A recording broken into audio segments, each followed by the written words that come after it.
You're not going to kill me with that thing. You know, for someone who's all powerful, you sure do like to hide. I'm waiting for you. I want this moment to last.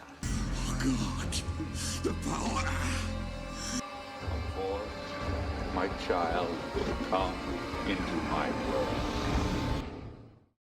By the way, I like your dress. Hello there, ladies and gentlemen, and welcome to another one of these Dead by Daylight concept videos. Full disclosure, I'm recording this before the other one has even gone up. I have it scheduled to go up on the 30th.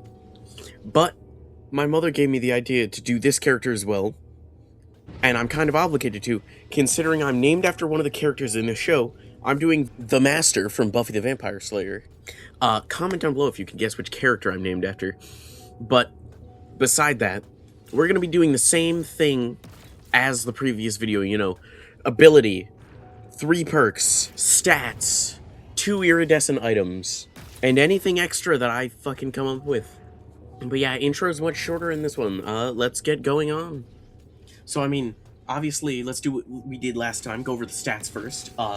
He's going to be 4.6 speed killer, 32 meter tear radius, because I realized how rare the other ones actually were. In terms of, it's only, right now, I think it's Huntress, Hag, and Deathslinger have 4.4, and that's it. Oh yeah, and he's average height as well. I don't get why so many killers are labeled as tall, but the Master is average.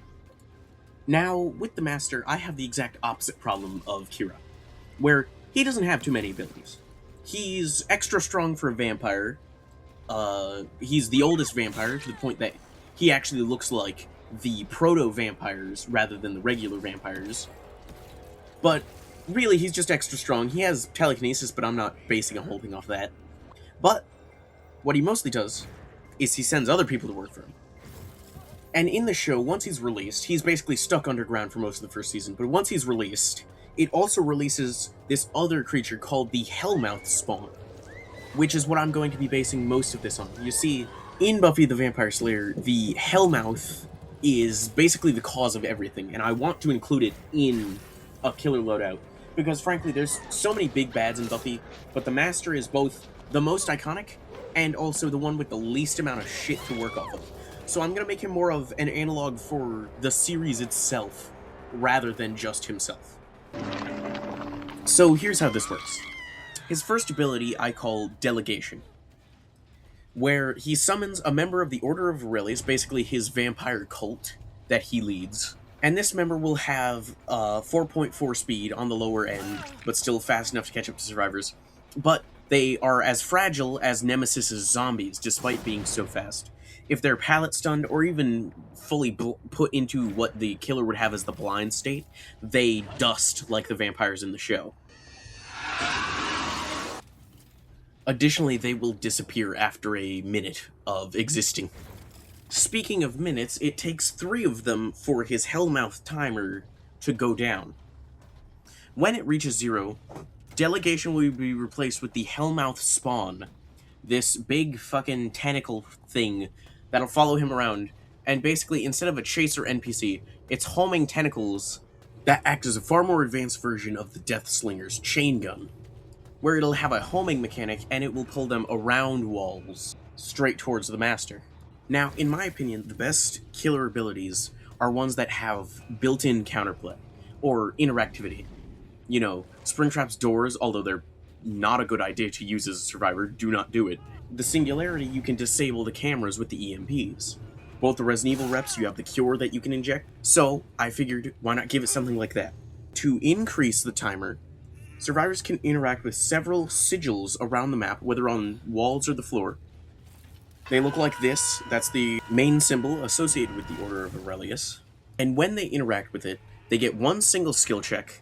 If they're successful, they add 15 seconds to the timer. And if they aren't successful, the Master is alerted of their location. And that's it for the ability. I think it's a very good, you know, sort of snowball ability with decent ability to counterplay built in. I don't know how overpowered the Hellmouth spawn would be.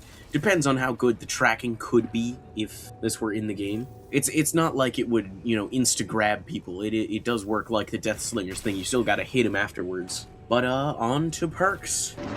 The first perk is Hex Prophecy. Now, I really wanted to come up with a Hex perk, because I know they're meant to be, like, kind of overpowered, but you're able to disable them. But when this perk is active, nearly half the time, you are on interacting with anything, even stuff that doesn't require skill checks, you can get a fake skill check noise that will play. Sort of like a mini version of the Doctor's ability. But of course, as soon as you disable the totem that's active, it's disabled for the rest of the round. Fairly simple, but not only would it work well with the Master's ability itself, it's also just kind of fun. It's based on, you know, in the actual source material, he misreads the prophecy of him killing the Slayer, and Buffy, basically she dies, but she comes back to life, which later results in there being 2 Slayers at a time. But it also results in his death, because he didn't realize that that was a part of the prophecy, hence the name. Perk number 2. Now I know what you're thinking. This encourages tunneling. And you're not entirely wrong. But it also encourages, you know, rotating your targets. Basically, whenever you chase the obsession, you gain 5% haste. But if you lose the chase, are stunned, or blinded, the obsession switches, and the new obsession is alerted to your location for 5 seconds. This one, personally, is, like, up there on the list of perks I would actually use if they were in the game. And again, I want to remind everybody, filthy casual here. I play like an idiot and it works, so don't expect any of this to be balanced, although I am trying. I'm trying now. On to perk number 3. Whenever you pull a survivor off of a generator, that generator becomes blocked for 5 seconds, and all survivors gain hindered for 5 seconds. This perk is named after the first episode the Master actually appears in, which is the first episode that's not the pilot. And I think it's just I kind of wanted something that did like the same job as the Trapper perk Agitation, you know, where it's meant to help you with carrying survivors after, you know, grabbing one off of the generator. It's a bit more specific, but, you know, and it might encourage slugging, but it's iffy, but I like it. That's all 3 perks. Let's move on to the add-ons. These ones are a lot less strange than the ones in the Kira video. They're very much simple, but still decently powerful. Because, you know, iridescent add-ons. For the Master's first iridescent item, we have what's called the Seed of Wonder. Now, the Seed of Wonder is something from the Buffy comics, and I'm not entirely sure what it does. I think it is like it's the source of magic for the entire world of Buffy. Now, what connection it has to the Master is that its influence is what brought him to Sunnydale, and to, you know, where the series takes place overall.